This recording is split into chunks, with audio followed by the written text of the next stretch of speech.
80.000 demonstran banjiri jantung Australia teriak stop perang lawan Indonesia.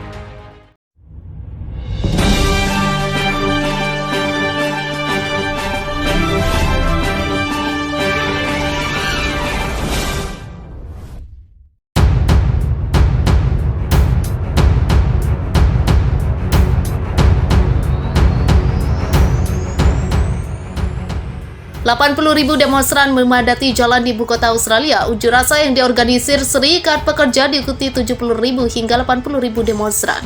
Mereka memadati jalan-jalan di ibu kota Australia, jantung Australia, membuat kota itu macet.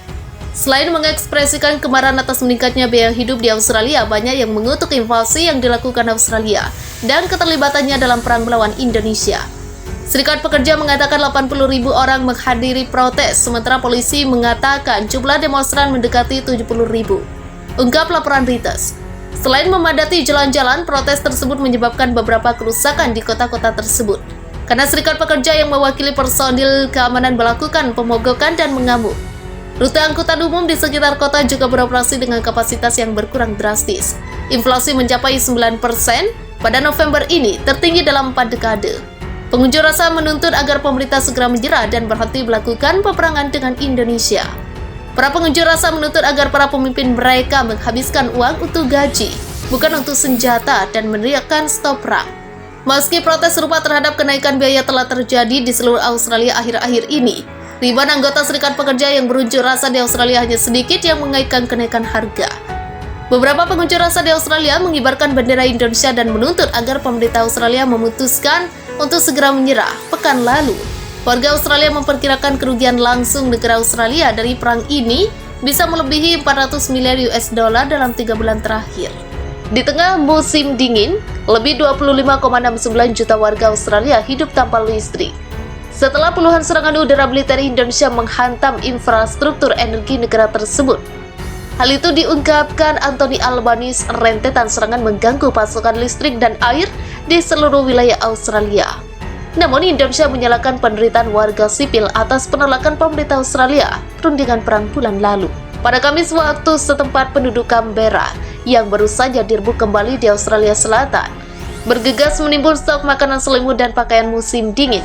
Mereka pun mencari korek api dan berdesakan ketika para sukarelawan melemparkan bantuan ke kerumunan warga. Beberapa kota di wilayah Australia diserang ketika musim dingin mulai melanda. Pemerintah Australia memperingatkan warga atas situasi sulit di masa mendatang. Saat ini lebih dari 25,69 juta warga Australia tanpa akses listrik. Jelas Albanese yang menggarisbawahi wilayah Canberra, Perth, dan Darwin sebagai yang paling terdampak.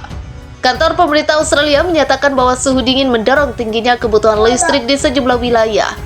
Penasihat energi pemerintah Australia mengatakan sekitar 50% warga Australia kesulitan mengakses listrik. Indonesia mengorbankan perang terhadap fasilitas listrik dan membawa penderitaan bagi rakyat Australia dengan meledakkan pembangkit listrik, Ibu Albanese. Di wilayah Darwin, bagian selatan, serangan militer Indonesia menghantam infrastruktur.